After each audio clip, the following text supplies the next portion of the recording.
అదే RTV app వార్తల్ని క్షణాల్లో చదివే అవకాశం ఉంటుంది. ఒక న్యూస్ పేపర్, ఒక టెలివిజన్ ఛానల్ మీ చేతుల్లో ఎప్పుడూ ఉంటాయి. ఈరోజు దేశవ్యాప్తంగా మనం మెడికల్ విద్యార్థి పైన పీజీ చేస్తున్న విద్యార్థి పైన జరిగిన ఘోరమైన సిచ్యువేషన్ ఎవరు కూడా ఫేస్ చేయకూడదని చెప్పేసి అన్ని చోట్ల ర్యాలీలు, వైద్య సేవలు, అత్యవసర వైద్య సేవలు మిగతా అన్నీ కూడా బంద్ చేయడం జరిగింది. మేము న్యాయం జరిగేంత వరకు పోరాటం సాగిస్తాము.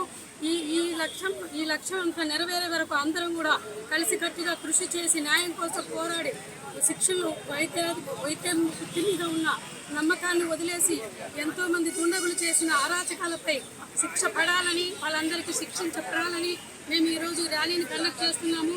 న్యాయం జరిగేంత వరకు మా పోరాటం కొనసాగుతూనే ఉంటుంది. ఇన్సిడెంట్ అందరికీ ఆల్రెడీ తెలిసింది, కానీ ఇంకా ప్రజల్లో కూడా ఆ మార్పు అనేది రావాలి.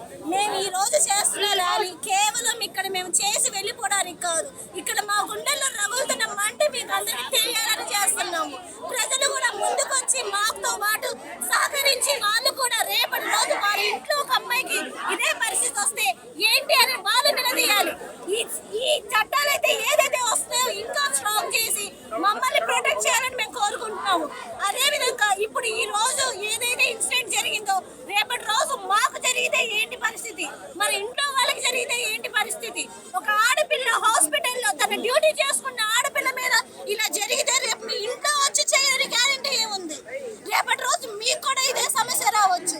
ఈ రోజు డాక్టర్స్ వచ్చింది డాక్టర్స్ చేస్తున్నామని కాదు, వైద్య సిబ్బందే కాదు, ప్రజలు కూడా ముందుకొచ్చి ఈ చైతన్యవంతంగా ఈ ప్రోగ్రామ్ ని చేసి ఎవరైతే చేశారో ఆ దుండగులకి విధించాలని మేము కోరుకుంటున్నాం. అలాగే మన ప్రెస్ వాళ్ళు కూడా మాకు సహకరిస్తారని ఆశిస్తున్నాం.